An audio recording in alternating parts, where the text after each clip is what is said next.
স্টাডির পক্ষ থেকে আপনাদের সবাইকে স্বাগতম। এর আগে ক্লাসে আমি লেনদেন কোনগুলো হবে এগুলো নিয়ে আলোচনা করছিলাম। লেনদেন কিভাবে চিনবেন এটা নিয়ে আলোচনা করছিলাম। আজকে আলোচনা করব যে লেনদেন হবে না কোনগুলা।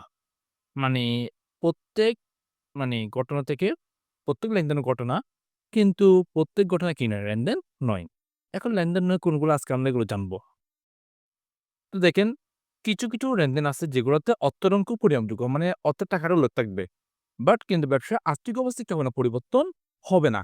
সেটা লেনদেন হবে না। যেমন দেখেন, লেনদেন হবে না কোনগুলো যদি কোনো জায়গায় কোনো লেনদেনে ফরমাইজ থাকে, কি থাকে? ফরমাইজ থাকলে কখনো কি হয় লেনদেন হবে না। যদি ব্যক্তিগত প্রয়োজনে বলে এটাতে ব্যবসায়িক আর্থিক অবস্থায় কোনো পরিবর্তন হয় না, তাহলে এটা লেনদেন হবে না। কোনো দুর্ঘটনা হলে এটা লেনদেন হবে না। যদি কর্মচারীদের নিয়োগ প্রদান করলে এটা লেনদেন হবে না।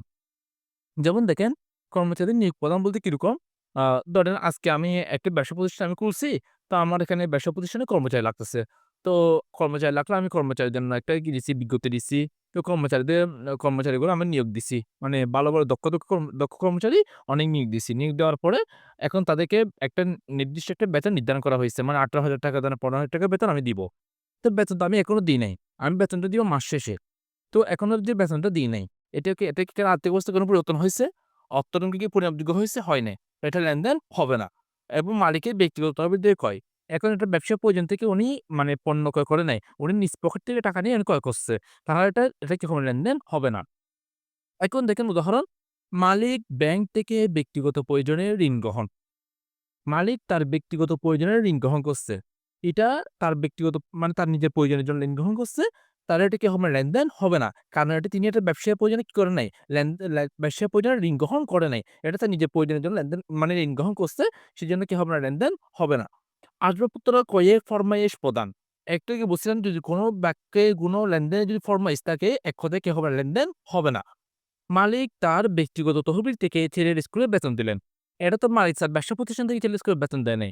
দিছে নিজ পকেট থেকে তিনি কি দিচ্ছে? বেতন দিছে। তার ব্যক্তিগত তহবিল থেকে ছেলের স্কুলে কি দিছে? বেতন দিছে। আর এখানে টাকার অঙ্ক উল্লেখ করছে। টাকার অঙ্ক উল্লেখ থাকুক। কিন্তু এটা ব্যবসায় কোনো আর্থিক অবস্থায় কোনো কিছু হয় না, পরিবর্তন হয় নাই। তাহলে এটা কি হবে না? লেনদেন হবে না।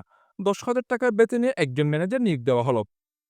এখন দেখেন ম্যানেজার আমি নিয়োগ দিছি। বাট এখন আমি কি ম্যানেজারকে তো টাকা দিই নাই। বলছি তোমাকে মাস শেষে টাকা দিব। ম্যানেজারকে আজকে নিয়োগ দিছি, আজকে তো আমি টাকা দিব না। আমি তো দিব মাস শেষে। তো টাকা এখন কোনো পরিবর্তন হইছে? এখানে অর্থনৈতিক কোনো পরিযোগ্য হইছে? হয় নাই। এখানে আর্থিক অবস্থায় কোনো পরিবর্তন হইছে? ব্যবসায় হয় নাই। তো এটা কি হবে? লেনদেন হবে না। মালিকের ব্যক্তিগত অর্থ হতে ৳১০,০০০ চুরি হইছে।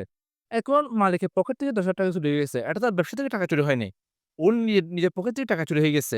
তাহলে এটা কি হবে? লেনদেন হবে না। যদি ব্যক্তিগত থাকে, যদি ফরমাইজ থেকে কোনো লেনদেন হবে না। তারপর হচ্ছে দোকান থেকে ফেরার পথে দুর্ঘটনা মালিকের মৃত্যু। আচ্ছা মালিক তো আর জানে না উনার মৃত্যু হবে সেটা। তো উনি রাস্তা দিয়ে হেঁটে যাওয়ার সময় দোকান থেকে ফেরার পথে দুর্ঘটনার গাড়ি অ্যাক্সিডেন্ট উনি মারা গেছে। তো এটা কি কোনো লেনদেন হবে? লেনদেন হবে না। এটা তো উনি ব্যবসায়িক প্রয়োজনে না। এটা কোনো আর্থিক অবস্থায় কোনো পরিবর্তন হইছে? হয় নাই। তাহলে এটা কি লেনদেন হবে না। এক কথায় লেনদেন হবে না কোনগুলো হচ্ছে যদি কোনো জায়গায় ফরমাইজ থাকে, যদি ব্যক্তিগত প্রয়োজনে বলে, যদি কর্মচারীদের আমি নিয়োগ প্রদান এখনো টাকা দিই নাই বা পরবর্তীতে দিব যে এখনো টাকা আমি দিই নাই। যদি নিয়োগ প্রদান বলে, যদি ব্যক্তিগত তহবিল বলে, যদি কোনো দুর্ঘটনা হলে আবার যদি কোনো অর্থের অঙ্ক যদি পরিমাপ হয় বা কোনো আর্থিক অবস্থা যদি পরিবর্তন না হয়, সেটা কখনো লেনদেন হবে না। আশা করি এটা বুঝছেন। তাহলে নেক্সট ক্লাসে উত্তরগুলো দিব। আজকে এতটুকু লেনদেন যেগুলো হবে না সেগুলো নিয়ে আলোচনা। আসসালামু আলাইকুম ওয়া রাহমাতুল্লাহি ওয়া বারাকাতুহু।